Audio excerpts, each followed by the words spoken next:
Bonjour mes chers troisième 2, nous voici réunis pour une petite leçon de conjugaison et je vais vous demander aujourd'hui de réfléchir à comment différencier l'utilisation de l'infinitif en ER ou l'utilisation du participe passé en E.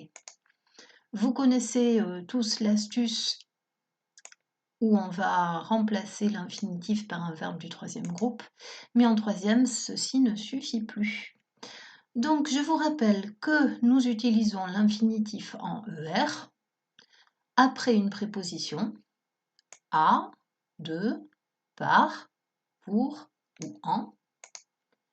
Exemple, je t'interdis de parler.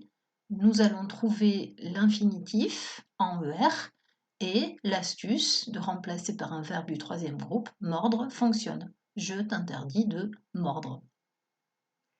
Deuxième utilisation de l'infinitif en ER, nous trouvons l'infinitif après un verbe conjugué, c'est-à-dire que quand deux verbes se suivent, le deuxième est à l'infinitif. L'exemple suivant vous le prouve. Je vais manger, vous avez un premier verbe ici. Le deuxième sera nécessairement à l'infinitif. L'astuce, je remplace par un verbe du troisième groupe, je vais mordre. Pour le participe passé en « et », je vous invite à revoir la leçon que nous avions déjà faite avec les auxiliaires avoir ou être. Je vous rappelle que le participe passé est la deuxième partie d'un temps composé et que, donc, quand on a un auxiliaire avoir ou être, on ne peut pas avoir après un infinitif. On aura obligatoirement un participe passé.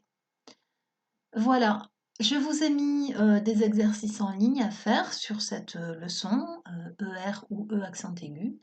Merci d'être sérieux, de faire ces exercices et vous trouverez la correction juste après. À bientôt!